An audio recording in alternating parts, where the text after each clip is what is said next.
In the last two readings we followed Sigrid and Wolfgang's arrival in Australia in 1966 and Werner's in 1954.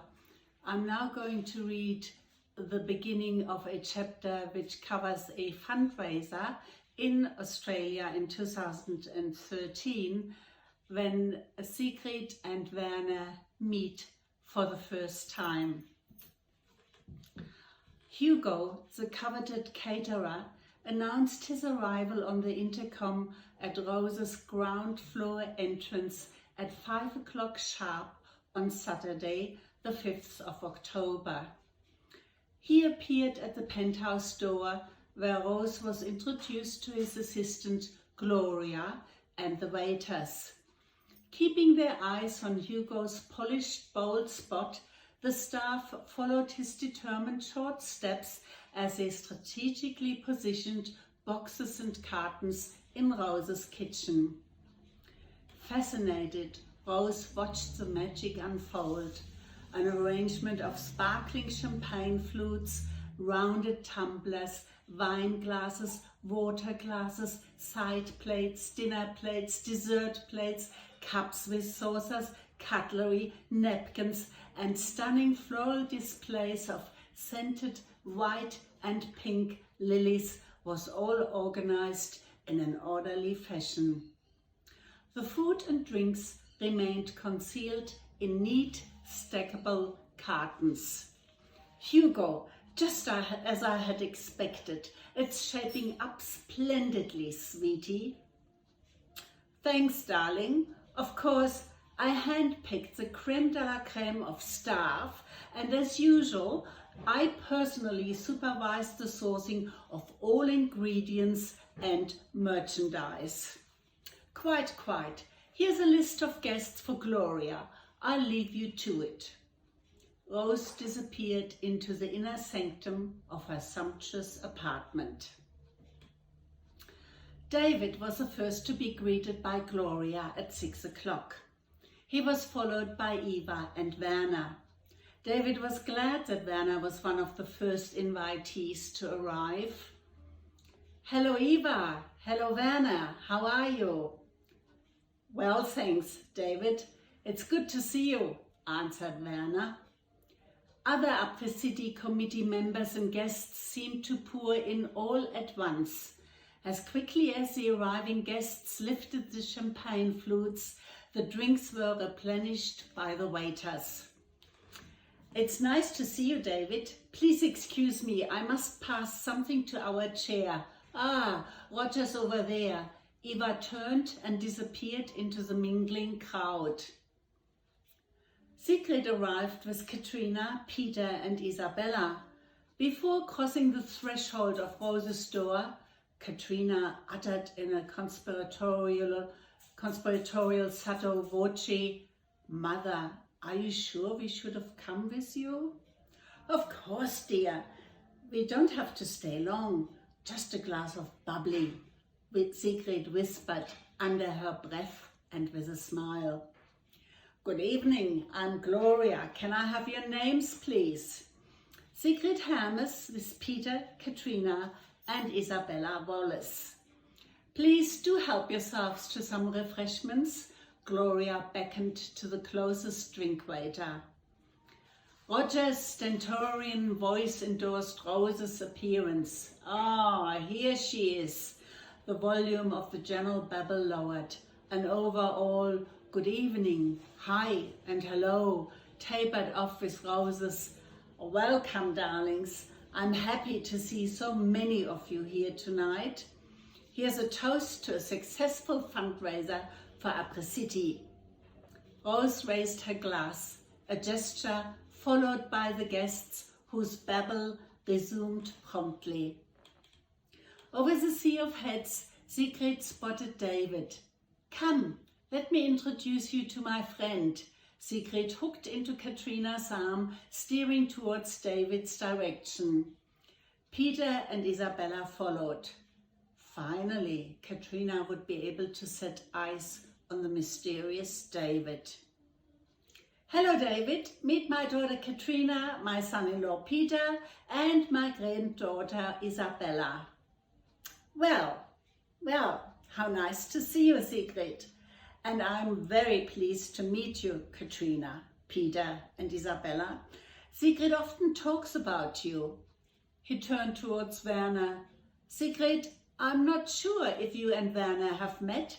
Let me introduce you. By now Eva had returned and joined. Somehow the dynamics of the groups segregated into male and female circles, as happens so often at social gatherings. In response to Eva's admiration of Katrina's ring with the blue pearl, Katrina was telling her story of finding the little shop at Harvey Bay. The talk of gorgeous jewelry prompted Isabella to describe the ancient and exquisitely worked pieces, particularly the golden belt buckle that she had seen and sketched at the museum's hidden treasure exhibition. The other females agreed that they should definitely make an effort to see it. Meanwhile, Rose dragged David over to talk to Roger. Werner and Peter found a connection and moved onto the balcony. They discussed occupational health and safety standards. The conversation turned from the use of nail guns in public places to workplace efficiency. Then Werner remembered one of the world's first transistorized computers used in 1960 for 6 years. It was called Snowcom, and its purpose was to speed up the whole process of the snowy hydro scheme. I know, that is really interesting. I've seen the Snowcom computer at the National Museum in Canberra, Peter responded. Looking to the east over the dark firmament, contrasting the highlighted city skyline with its gyrating reflection in the river, Peter held out his arm and traced a square with his finger, saying, "That would make a nice shot."